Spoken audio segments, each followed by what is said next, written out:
What's up, y'all? Coach Give Funday back at it once again, kicking it for you and yours. And this is continuing a series that we have no friends, like the Honorable Dr. John Henry Clark told us. And this was going back to the original, the so-called original civil rights group, black civil rights group in America. A.G. Nessel says she expected NAACP to back LGBTQ community. So she expected, you know what I'm saying, off rip. Let's see why. Attorney General Dana Nessel says she is confident that a strong message supporting civil rights for the LGBT community will be delivered during the NAACP French branch of Annual Freedom Fund dinner next month by Lieutenant Governor Carlin Gilchrist. Nessel commented for the first time about the boycott organized against the organization because of his anti-gay comments made about her by an executive community member. Said the national leaders have stood up against all discrimination in the past, and she expected the organization, including the French branch, will continue to do so.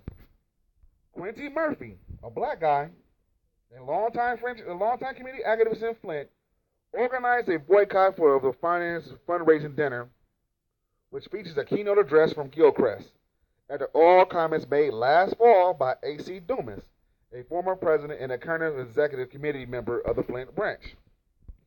Dumas wrote on Facebook last October that he would not vote for Nessel, then a candidate for Attorney General, because she is gay.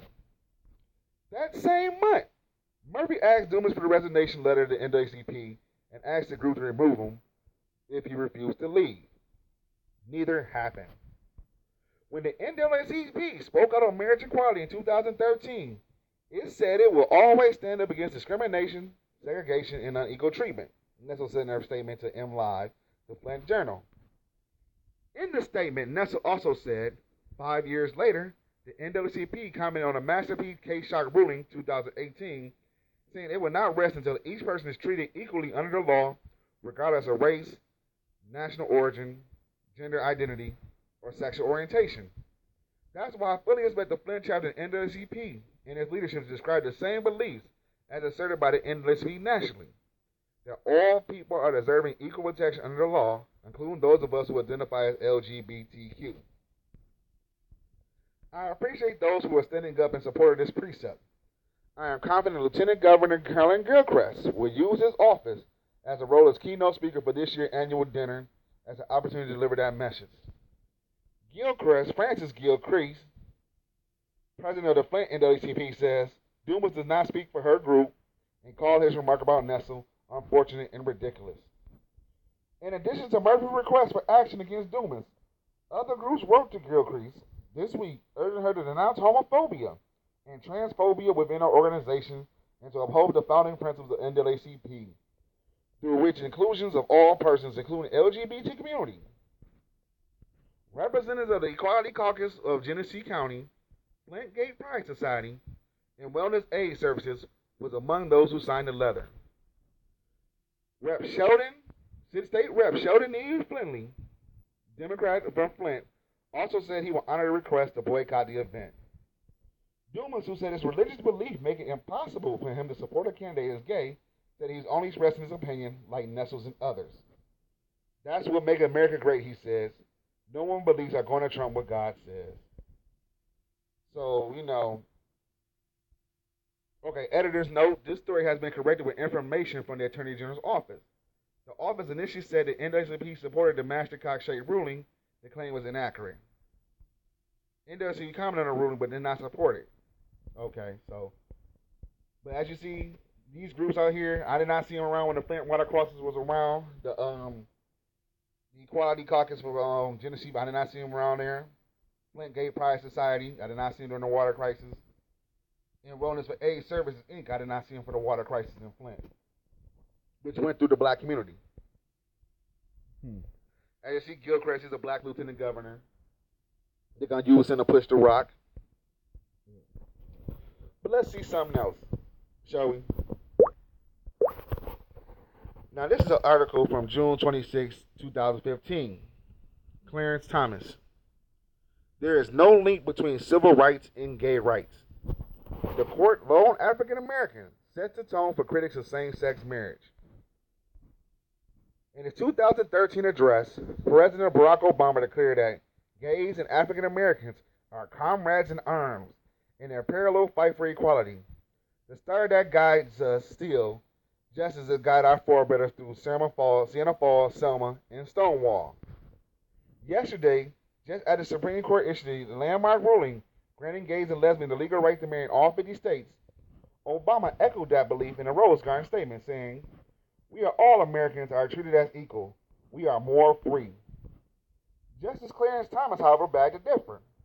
Thomas, the court's lone African American justice, and the only black jurist to serve in its 226-year history, unleashed a scathing dissent of Obergefell versus Hodges same-sex marriage case, rejecting the notion that gays, like African Americans, have suffered from second-class citizenship. Unlike slavery, he argued, lacking the right to marry did not prevent gays from traveling freely across the state lines or subject them to overt discrimination. At the same time, the justice argued 5-4 majority case that made same-sex marriage the law of the land Thursday, with its misguided in its handling in an attempt to grant the government the power to bestow dignity on gays and lesbians, something they should have already had. The government cannot bestow dignity, he writes, and it cannot take it away. The link between civil rights and gay rights is typically a sensitive subject, even among liberals. Like Thomas, however, conservatives critiquing the gay rights ruling were not shy about comparing the struggle for gay rights to the civil rights movement, and not in a good way. Two 2016 Republican presidential candidates, Mike Huckabee and Rick Santorum, compared the ruling to a pair of Supreme Court historic segregation cases. The Dred Scott ruling, in which the court ruled the slaves didn't have rights as U.S. citizens, and Plessy versus Ferguson, which affirmed separate but equal doctrine of racial segregation. The court is one of three equal coexist branches of government, and just as it had cases of Dred Scott to Plessy versus Ferguson has an imperfect track record, Santorum said in a statement. Ditto, said Huckabee, who then stressed the analogy to the breaking point. What if the entire country had capitulated to judicial tyranny and said that because the Supreme Court said in 1857 that a black person wasn't fully human, we had to accept that? Suppose Supreme Abraham Lincoln, our president, had to accept that. Of course, the right course of action, he said during an interview with Fox News ahead of the ruling. But Kamala Taylor, marriage project and director of Labana Legal, a gay rights litigation organization, says Thomas and his fellow critics cannot see in the grass the civil rights forest for all the trees. Civil rights and gay rights are essentially linked philosophically, if not literally, she's saying, pointing to the misogynist laws that were struck down in Loving versus Virginia and the equal protection arguments at the heart of Brown versus Board of Education decision, voiding the separate but equal doctrine. In the Brown versus Board of Education decision, the court found that separate but equal will still impose harm on the heart and minds of kids of color that might be able to never be undone, says Taylor.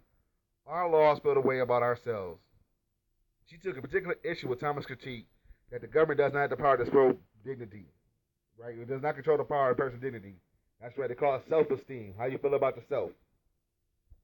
The religious freedom laws are propped up recently as an example for a wedding photographer is protected if he or she refuses to shoot a same-sex wedding. Even though the couple could feel to be married, one could feel psychological harm. I don't question the sincerity of anyone in the court, but I find it hard to challenge the idea that it causes psychological hurt. That evidence to anyone who has suffered a state-sanctioned discrimination. Thomas didn't think so.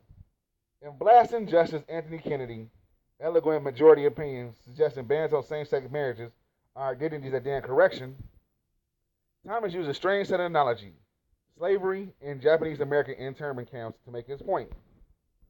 The corollary of the principle is human dignity cannot be taken away by the government. Slaves did not lose their dignity any more than they lost their humanity, because the government allowed them to be enslaved. Those held in internment camps did not lose their dignity because the government confined them. Those denied government benefits simply did not lose their dignity because the government denied those the benefits. That sent gay rights advocates like Huffington Post essayist Zebra Blaine into the aploxy. Human dignity cannot be taken away by the government. Really, she right? Slaves who were culturally stripped of their culture and religion and taught they were inferior to whites and not even fully human, forced to live in servitude, rape, and mental abuse and emotional anguish, was not robbed of their basic human dignity? Thomas' opposition did not stop to the march of equality, Blau writes.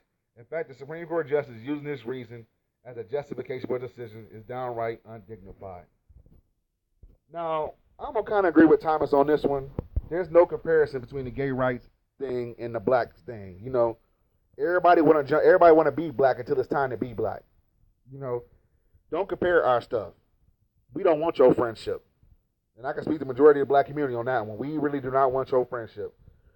We don't see you nowhere around helping out our cause. Like I said before in the article prior, none of them groups was around during the Flint water crisis. There was no war. There was a wall. As it was affecting the black community. There was nowhere to be found. So, to the LGBT community, get the fuck away from us and leave us the fuck alone. Hey, subscribe to the channel. Much love to y'all. Hit the like button. And we're going to keep on dropping videos like this. Peace.